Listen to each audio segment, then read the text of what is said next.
Tonight, we leave the modern world behind for the quiet of the Middle Ages.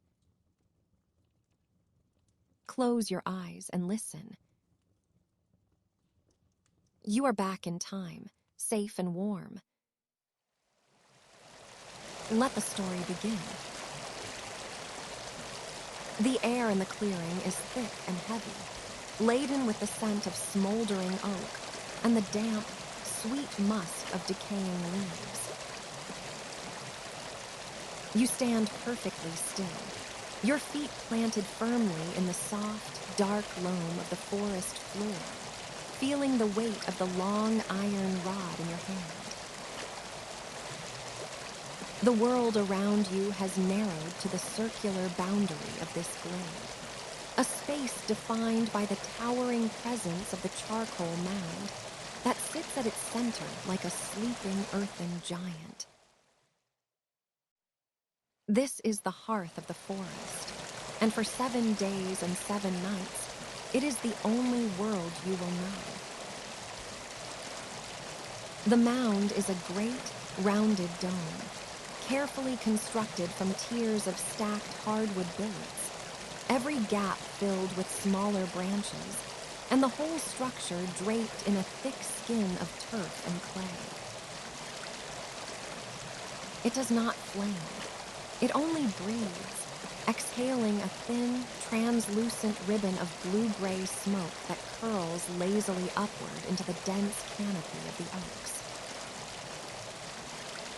You watch the smoke rise, observing its slow, rhythmic ascent through the dappled green light that filters down from the leaves far above. The forest is quiet, and the world is still. You begin your slow, methodical circuit around the base of the kiln. Your boots, worn soft by years of treading on moss and ash, make a rhythmic, muffled sound against the earth, a quiet thumpus as you move through the layer of fallen needles and dried mud. You feel the heat radiating from the mound, a gentle, pulsing warmth that brushes against your skin like a soft wool blanket.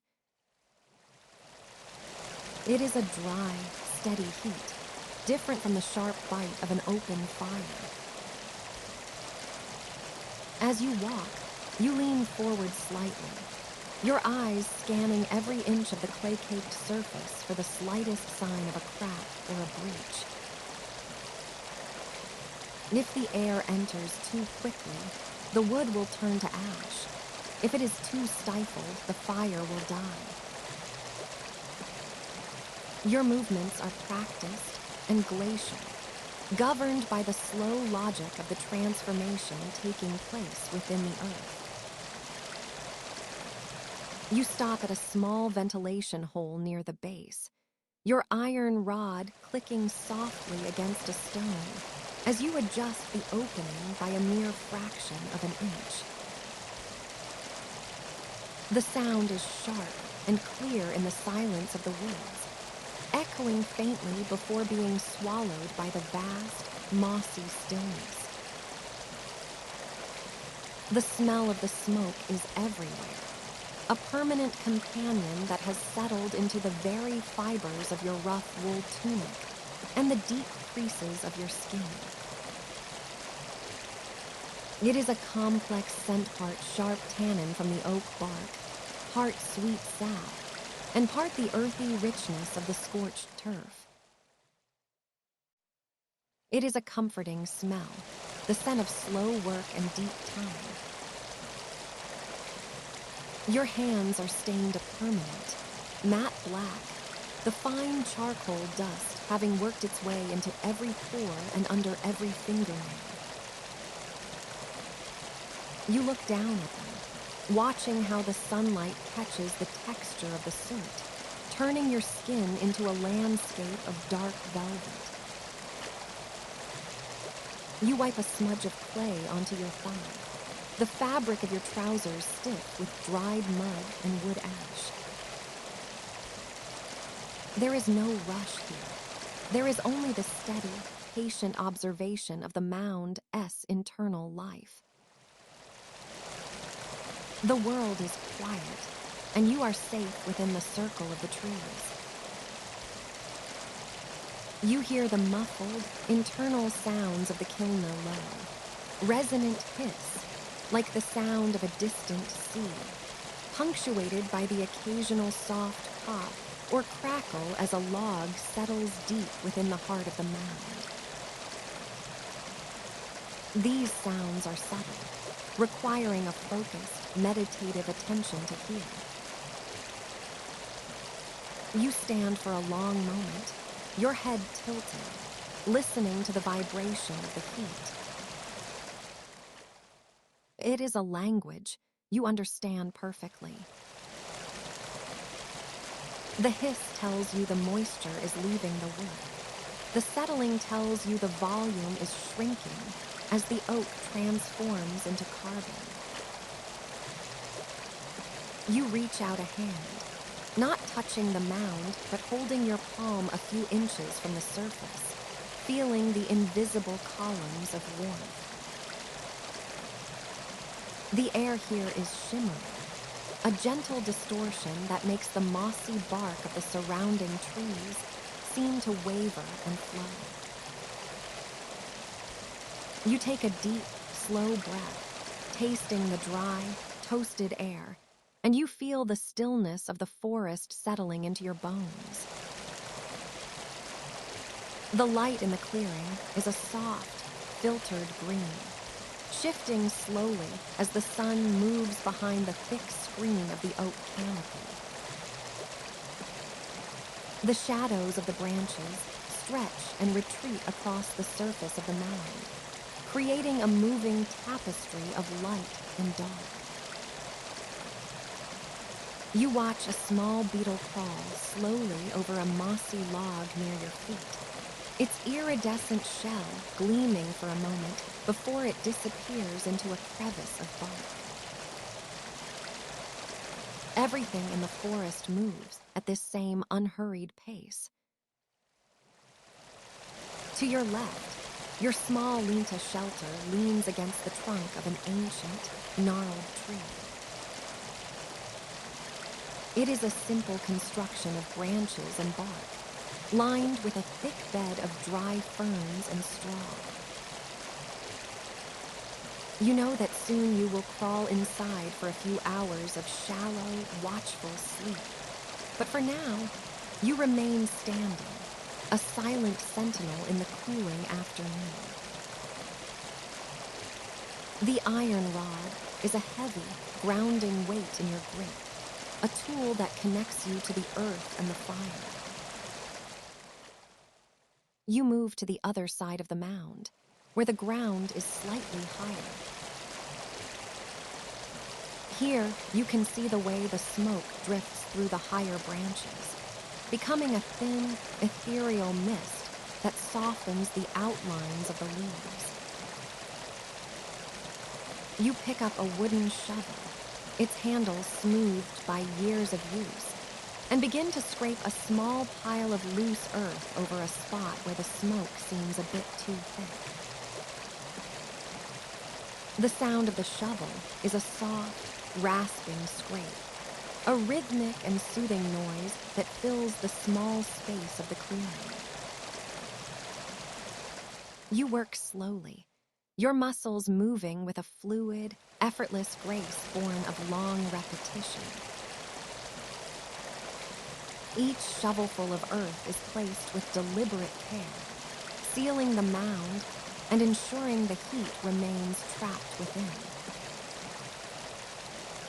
The work is solitary and meditative, a quiet dialogue between you and the elements. There is no urgency, no pressure from the outside world. There is only the mound, the smoke, and the slow passage of the hours. As the afternoon deepens, the forest seems to grow even quieter. The bird song, which was a bright, scattered tapestry in the morning, has faded to a few occasional, lonely notes. A woodpecker taps rhythmically on a distant trunk, a hollow, echoing sound that underscores the profound stillness of the glade. You lean against the iron rod, watching a single leaf spiral down from the canopy, turning over and over in the still air before landing silently on the dark earth. Your breathing is slow and regular, matching the steady pulse of the kiln. You feel a deep sense of peace, a grounding connection to the physical reality of the wood and the soil. The transformation of the oak is a slow, hidden process, happening out of sight beneath the layer of turf, and your role is simply to wait, to watch, and to tend. The shadows are growing longer now, stretching across the clearing and climbing the sides of the mound. The heat from the kiln feels more pronounced as the ambient air begins to cool. You take a final walk around the perimeter, your boots making that familiar, comforting crunch in the leaves. Everything is as it should be. The smoke is the right color, the hiss is steady, and the walls of the mound are intact. You lean your iron rod against the trunk of the tree by your lean-to and sit down on a low stump, resting your blackened hands on your knees. The texture of the bark under your palms is rough and cool. You close your eyes for a moment, letting the sounds of the forest wash over you, the rustle of the leaves, the distant trickle of a stream, and the constant, low hum of the charcoal mound. The world is quiet, the fire is controlled, and you are exactly where you need to be. Time moves differently here, measured not in minutes, but in the slow, invisible hardening of the wood into fuel. You are the keeper of the hearth, and for now, the forest is your home. You wake before dawn to check the mound, though waking is perhaps too strong a word for the gentle surfacing from half-sleep that has become your rhythm here in the forest. The darkness still holds beneath the oak canopy, thick and cool against your face as you push aside the rough wool blanket and emerge from your lean-to.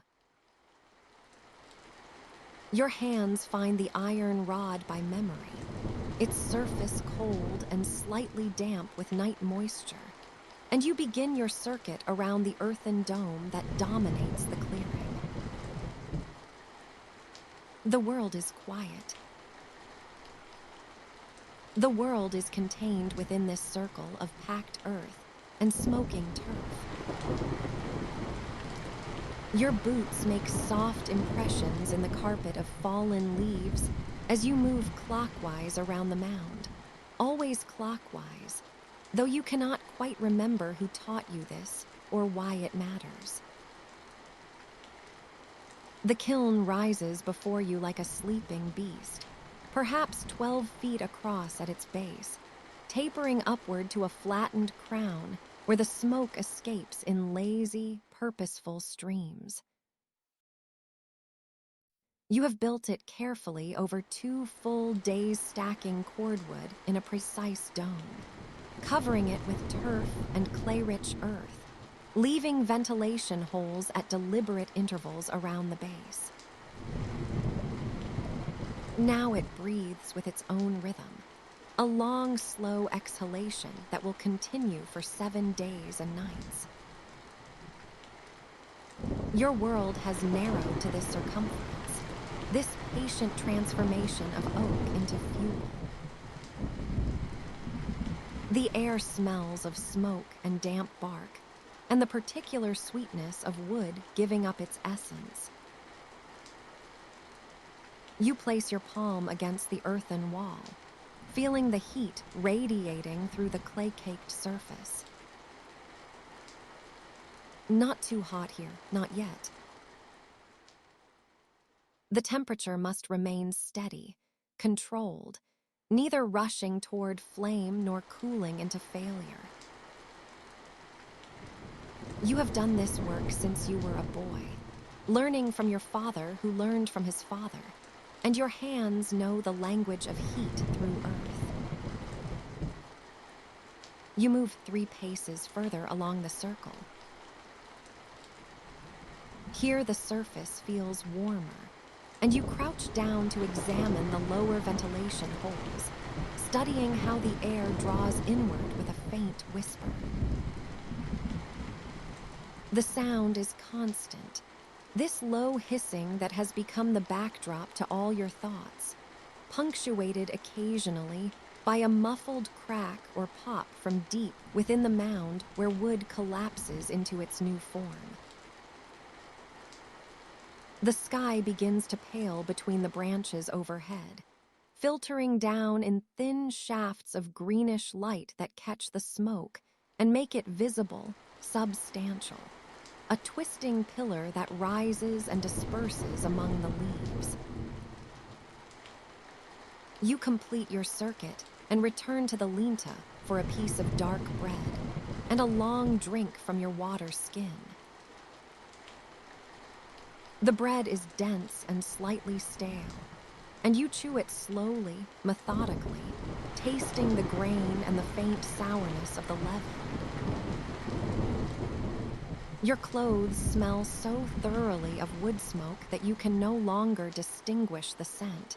It has become simply the smell of your skin, your hair, the very air you breathe. Your hands are blackened past your wrists, the charcoal worked into every crease and callus until you cannot remember what clean hands look like. Time moves differently here beneath the trees. You have no need of church bells or sundials. The mound itself marks time through its subtle changes. The color of the smoke shifting from white to blue-gray, the pattern of heat moving around its circumference, the sound of its inner workings evolving from sharp cracks to deeper, softer settling sounds. You take up your iron rod again and use its pointed end to probe gently at one of the upper ventilation holes, adjusting the flow of air by the smallest degree. The rod scrapes against the baked clay with a sound like a distant bell, and you feel the resistance of packed earth give way to hollow space beyond. A woodpecker works somewhere in the canopy above, its rhythmic tapping another thread in the forest's quiet music. You walk your circle again, counting your paces, noting where moss grows thick on the logs you've stacked beside the clearing for the next burn. 17 paces around. 17 slow steps through fallen leaves and overexposed roots, your eyes scanning the mound's surface for any crack or weakness, any place where the seal might break and let in too much air. The work is solitary and meditative. You have spoken no words aloud for 3 days now, and your thoughts have become as slow and circular as your walking, drifting like the smoke itself. The morning advances, and the light strengthens to a muted gold-green glow that makes the clearing feel like the bottom of a shallow sea. You tend to small tasks between your circuit scraping clay from your spare rod, checking the binding on your boots, adding turf to a soft spot on the mound's northern face. Your movements are unhurried, economical. There is no reason to rush. The transformation happening inside the earthen dome cannot be hastened, only maintained, guided, protected. You press fresh turf into place with your blackened palms, feeling the cool dampness of it, the way it yields and holds its new shape. The world is quiet. The world is reduced to smoke and earth, and the endless patient circle. You sleep again in early afternoon, lying on your side in the linta with your face toward the mound, drifting down into a shallow rest where you remain half aware of the hissing and the occasional crack from within the kiln. When you surface an hour or two later, though you cannot be certain of the time you rise, and take up your rod and begin again your clockwise circuit. The smoke continues its steady rise. The heat radiates through clay. Your boots whisper through leaves. The forest holds you in its green stillness, and you tend your smoking mound with the patience of stone, of wood becoming coal, of time measured in the slow curl of smoke through branches. As you tend to your smoking mound, the forest continues to cradle you in its emerald embrace. The distant hum of bees weaving their honeyed dreams into the warm air lulls you into a rhythm, a dance with the earth. You notice the delicate dance of sunlight filtering through the canopy, painting dappled patterns on the woodland floor. The scent of wild thyme and chamomile wafts gently on the breeze, mingling with the earthy aroma of your smoking mound. A family of deer emerge from the tree line, their coats gleaming like polished chestnut, their movements as silent as the whispers of the leaves above. They pause, regarding you with gentle curiosity before continuing their peaceful journey through the forest. The symphony of the woods envelops you, a lullaby of rustling leaves, chirping birds, and the occasional soft knock of a woodpecker. You feel the connection, the bond with the ancient rhythm of the forest, as you continue to tend your smoking mound in the heart of this tranquil woodland cathedral. You move slowly through the clearing, fingers already blackened from the first light of the mound as you kneel and lift another log, feeling the weight of oak and the scritch of bark under your nails, feeling the sap tack your palm and the rough ridges of grain under calloused thumbs, smelling fresh cut wood mingled with faint smoke and wet earth, and the green perfume of crushed leaves, hearing the low, unending hiss from the earthen kiln ahead, and the soft rustle of the canopy. And you set each piece with the same careful rhythm, stacking, cross-laying, balancing. The world is quiet, safe, and warm. You draw the turf close, hands smeared with clay as you press sod against wood and shape the mound with slow, methodical palms, feeling the cool damp of peat and root felt under your fingers, smelling the cold wet of the turf and the mineral scent of clay that comes off like faint dust, and the sharp kerosene note of resin beginning to warm, listening to the long scrape of turf on turf and the muted, distant popping that comes from the mound's heart, and you smooth the surface again and again, pressing each seam until your fingertips ache, the work steady and slow, safe and warm. You walk the circle, slow footfalls on fallen leaves that whisper and crackle beneath worn leather, feeling the heat through the clay where the mound bulges. Hand on the cool length of the iron rod as you probe a ventilation hole and feel the tug of warmth against metal. Smelling the deep, tarred odor now as inner wood begins to change. A heavy suite of smoke and oak and old bark. And you listen long, patient listening. To the inner hiss that answers. To the occasional muffled crack that is only a pause in a long. Even voice, and you lift and lower the rod in the same small motions. The same measured adjustments repeated every few hours until your shoulders remember the arc and your palms remember the balance. The world is quiet. You knead dough on a rough plank while the mound breathes and sighs beyond the turf, fingers sinking into warm, tacky dough, and feeling the give and return of gluten as you fold and press and fold again. Smelling yeast come alive with the kiln's nearby heat, and the lingering aroma of smoke on your sleeve. Hearing the steady peripheral hiss like a distant sea, and the rasp of the iron rod as it is shifted at another circle. And you shape loaves with the same flat, slow patience with which you tend wood.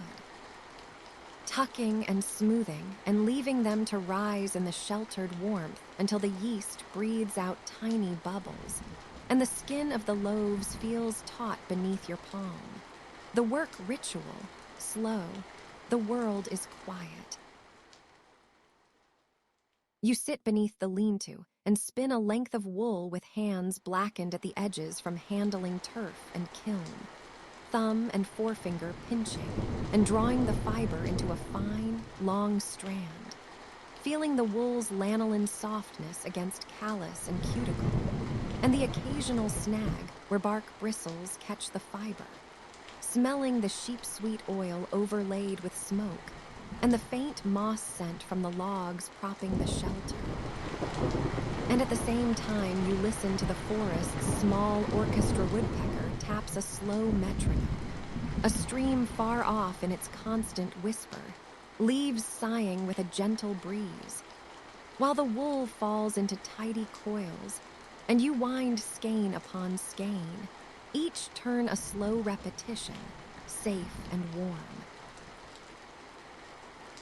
You circle again at dusk, feeling the clay cool in one place and glow with latent heat in another, fingers tracing the seam where turf meets wood, smelling the hollow, ashen note of wood changed by slow fire and the sweet, almost fruity scent of hot resin that curls from seams like breath, hearing the kiln answer in long, soft hisses, and now, and then a deeper pop that sinks into the earth as if the mound were exhaling. And you scrape a small vent wider with the rod, the metal rasping on clay. Feeling the vibration through your wrist, patient gestures repeated, slow and without hurry, the world is quiet. You wake from brief, shallow sleep beneath your cloak when the night breathes and the mound sings at a new pitch. Fingers cold when you pull wool back over them, yet quick to warm as you rise and step across boards muffled with moss. Feeling the texture of worn leather boots on your heels.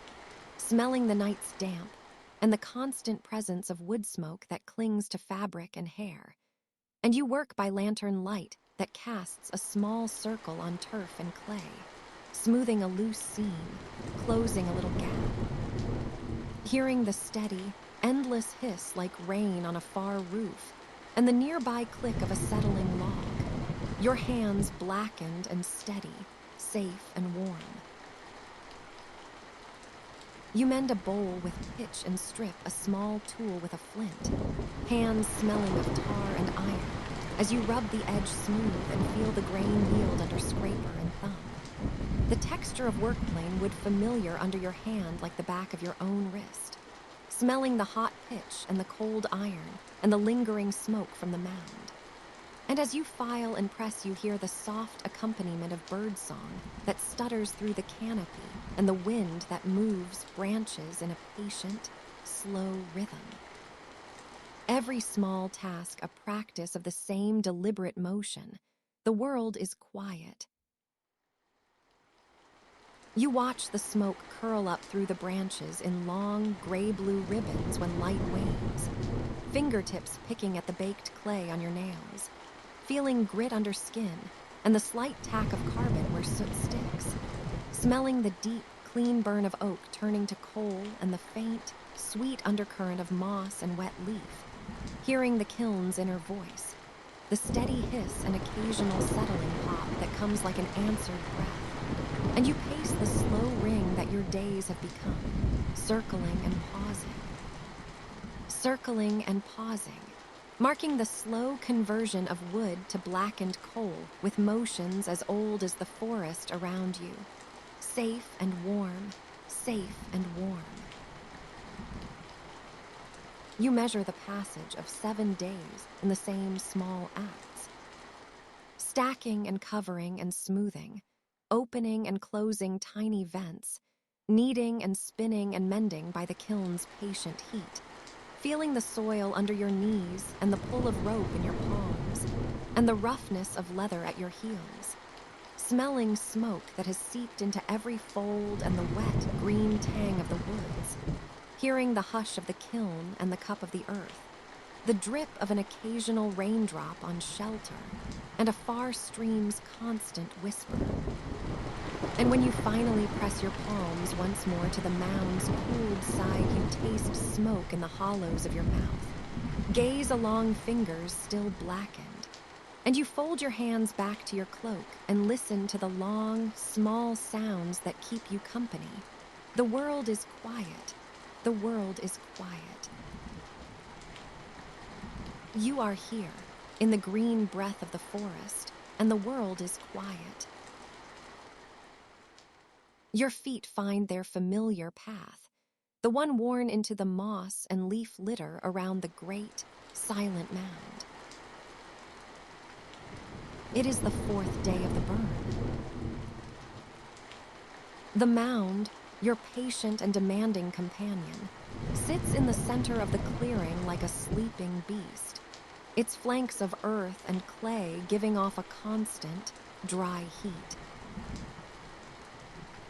You complete another slow circuit, your leather boots whispering against the ground, the sound joining the distant trickle of the stream and the everlasting, low hiss that comes from within the turf-covered dome. The smoke that escapes from the top is thin and blue now, a sign that the transformation within is proceeding as it should. A lazy thread unwinding itself upward through the oak canopy, where dappled sunlight filters down in muted, greenish gold coins. Your hand, blackened with soot and ingrained with the smell of slow fire, reaches for the long iron rod leaning against a mossy log. The metal is cool and slightly rough under your palm. You approach the mound as southern face, where a small, clay-smeared plug marks a ventilation hole. The rod S-tip finds the spot with practiced ease, a soft scrape of iron on baked earth. You press gently, feeling the resistance of the clay give way, and a new, warmer breath escapes, carrying with it the scent of baking oak. A dry, ancient smell that is not quite smoke, but the ghost of wood becoming something else. You watch the new plume join the main column, a brief disturbance in the steady ascent. You replace the plug, a simple tamping motion with the heel of your hand, the clay gritty and warm against your skin. The task is done. You lean the rod back against the log, the sound a dull metallic clink that is swallowed by the forest's soft ambience. You move to your lean-to, a simple shelter of bark and woven branches that smells of damp wood and old wool. Inside, on a pallet of ferns, your blanket is rumpled from your last short You do not lie down yet. Instead, you sit on the rough-hewn bench at the entrance, your back against a sturdy pole, and you watch the mound. Your eyes trace the contours of the turf, noting the patterns of the grass and moss pressed into the clay, a map of the forest floor now baked into the kiln as skin. A woodpecker taps somewhere far off, a hollow, rhythmic percussion that seems to measure the hours. Your hands rest in your lap, and you look at the lines of your palms, the creases etched with charcoal that no amount of scrubbing with stream water will quite remove. The smell is on your clothes, in your hair, a permanent perfume of patient carbon. The light shifts, as it does, almost imperceptibly. A cloud passes over the sun, and the clearing dims to a deeper, cooler green. The hiss from the mound seems to soften, or perhaps it is just the breeze stirring the high leaves, adding its own layer of sound. You listen to that hiss, trying, as you often do, to separate its layers. Beneath the constant exhale is the occasional muffled pop, a pocket of sap, or a shift in the stacked wood within. A secret sound from the heart of the process. It is followed by a faint, granular settling, like sand slipping down a slope. You breathe in time with it, your own breath slow and even, the air cool in your nostrils, but carrying the ever-present warmth from the kiln on the back of your throat. You are here, and the mound is there, and the exchange between you is one of silent, careful vigilance. Later, with the sun at a lower angle, you make your round again.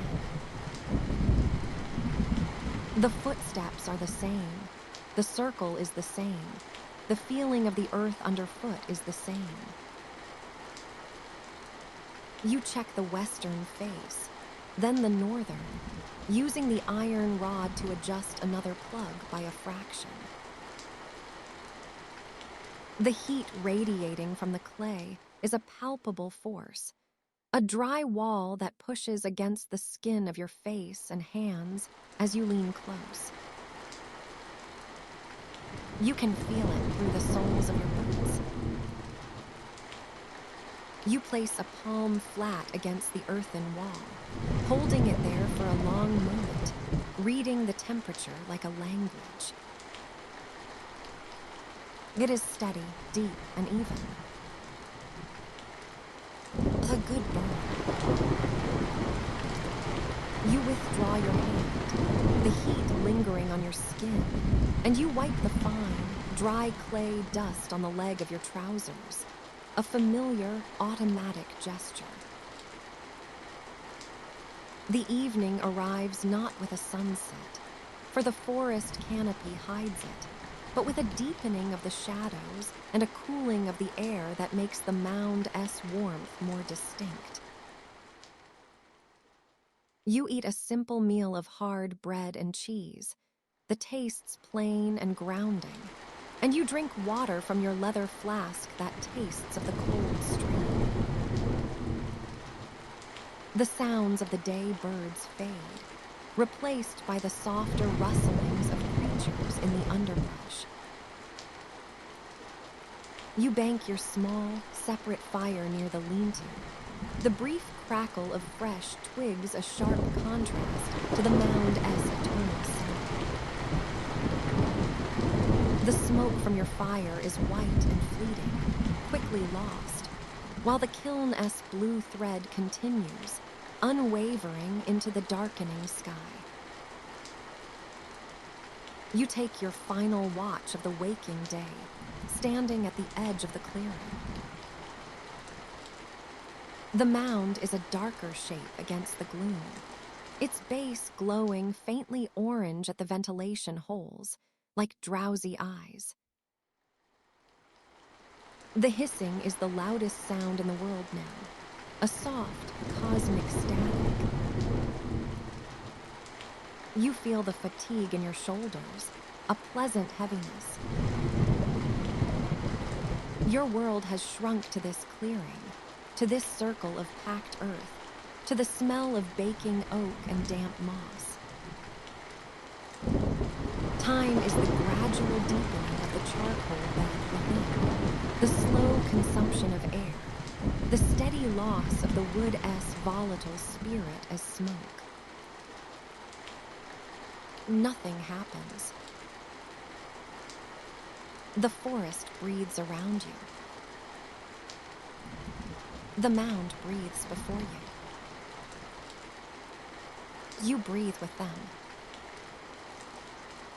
Safe and warm and quiet. You turn and duck into the lean-to, the rough fabric of your sleeve brushing against the bark doorway. You lie down on the fern pallet, the scent of crushed greenery faint beneath the wood smoke. You listen to the hiss and the distant stream and the settling of the earth, and your eyes close not to sleep, but to listen more deeply until the sounds are no longer separate, but a single, slow breath of earth and wood, and you are part of it. The seventh morning arrives not with a burst of light, but with a slow, amber infusion of the forest floor, as the sun filters through the high, interlocking branches of the ancient oaks. You wake within the small, triangular shadow of your lean-to, your body resting upon a bed of dry bracken and pine needles that crackle softly beneath your weight. The air is thick and sweet with the heavy, pervasive scent of woodsmoke scent that has woven itself into the very fibers of your woolen tunic and the deep creases of your skin over the past week. You lie still for a long moment, listening to the rhythmic, low-frequency hiss of the great earthen mound that stands only a few paces away. It is a living thing, this kiln you have built, a silent companion that has required your constant, gentle stewardship through the long cycles of day and night. The world is quiet, and you are safe within the green cathedral of the woods. You rise slowly, your movements deliberate and unhurried, feeling the familiar stiffness in your joints that comes from 7 days of solitary labor. Your hands, once the color of pale clay, are now permanently stained a deep, matte black, the charcoal dust having settled into every line of your palms and beneath your fingertips like a fine, velvet ink. You reach for your long iron rod, which leans against the rough, moss-covered bark of a nearby birch tree. The metal is cold and damp with morning dew, providing a sharp contrast to the warmth that begins to radiate from the mound as you approach it. Your leather boots make a soft, rhythmic thud against the carpet of fallen leaves brown, gold, and decaying, as you begin your first circuit of the day. The mound is a low, rounded dome of earth and turf, its surface cracked and parched by the internal heat, looking like the shell of a great, slumbering beast. As you circle the kiln, you watch the smoke. It no longer billows in thick, white clouds as it did on the third day. Now, it escapes in thin, lazy ribbons of pale blue, curling upward through the dappled light of the canopy. This transition in color tells you that the oak logs deep within the heart of the mound have almost entirely surrendered their moisture, transforming slowly into the dense, black fuel that will eventually feed the blacksmith-s forge. You pause at the northern side of the mound, where a small fissure has appeared in the clay-smeared turf. With the patient precision of a carver, you take a handful of moist earth from a nearby bucket and press it into the crack, the cool, wet mud squelching between your blackened fingers. The heat emanating from the mound warms your face, a steady, dry radiation that carries the ghost scent of toasted sap and scorched earth. The sound of the mound is a constant, soothing companion, a subtle, internal symphony of settling wood and muffled pops. Deep within the structure, a heavy oak limb shifts as it carbonizes, creating a low, resonant thud that vibrates through the soles of your boots. You lean in closer, your ear near the ventilation holes you have so carefully maintained. You hear the delicate, glass-like tinkling of cooling embers, a sound as fragile as breaking ice. The world is quiet, and time has lost its sharp edges, becoming as fluid and slow as the sound rising in the trees around you. You take your iron rod and gently probe one of the lower air vents, feeling the resistance of the charred wood inside. The scrape of metal against the hardening charcoal produces a dry, rhythmic rasp that echoes softly through the clearing, followed by a faint hiss as a pocket of trapped steam finds its way to the surface. You return to your lintel to sit upon a weathered log, watching the play of light upon the roofs.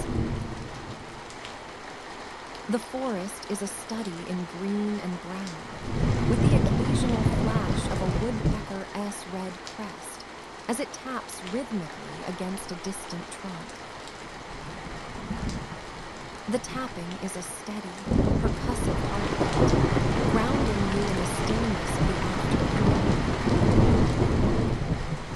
You take a piece of coarse, dark bread from your satchel, the crust hard and floury against your thumb. As you chew, the simple, earthy flavor of the grain fills your mouth, and you find yourself mesmerized by the way the smoke from the mound drifts through a shaft of sunlight, turning into a column of swirling, golden dust. There is no urgency here, no need for haste. The mound will finish its work when the fire has tasted every fiber of the wood, and not a moment before.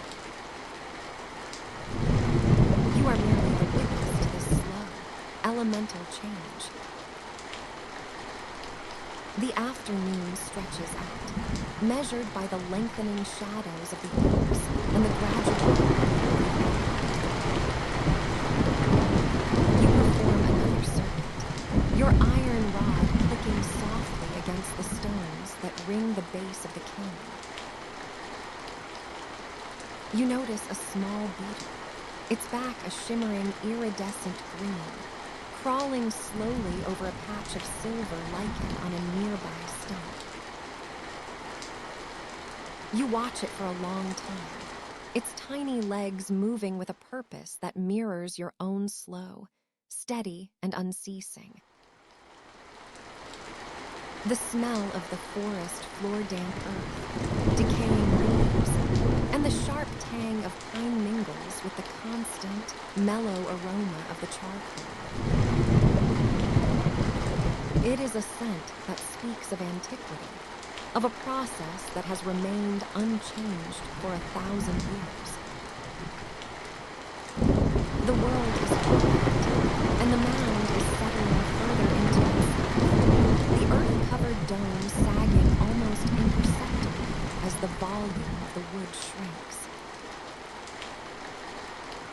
the sun begins to dip below the horizon, casting the clearing in a soft, violet haze, you prepare for the final stage of the cooling. You begin to block the ventilation holes one by one, using plugs of damp clay you have prepared. The sound of the clay being pressed into the holes is a series of wet, rhythmic thumps, each one sealing the kiln further and starving the internal fire of its oxygen. With each vent you close, the hissing sound grows fainter until the mound is almost entirely silent. The radiant heat is still, a warm pulse in the twilight, but the fierce energy of the midweek burn has faded into a gentle, receding glow. You wipe your hands on your tunic, the fabric rough and stiff with a week's worth of soot, and feel a profound sense of stillness settling over the clearing. You retreat to your lean-to as the first stars begin to prick through the darkening blue of the sky above the branches. The forest becomes a world of shadows and soft, rustling sounds. The wind through the high leaves, the distant trickling of a stream over smooth stones, the settling of the earth. You lie back on your bed of bracken, pulling a heavy woolen blanket up to your chin. The blanket smells of woodsmoke. Your breathing slows, matching the rhythmic, dying pulse of the mound. The transformation is complete. The oak has become coal, the fire has become ash, and the labor has become rest. You close your eyes, the image of the blue smoke curling toward the stars lingering in your mind. The world is quiet, the mound is cooling to embers, and you are safe and warm in the heart of the woods. Sleep comes as slowly and inevitably as the charcoal itself, a deep, dark, and dreamless descent into the stillness of the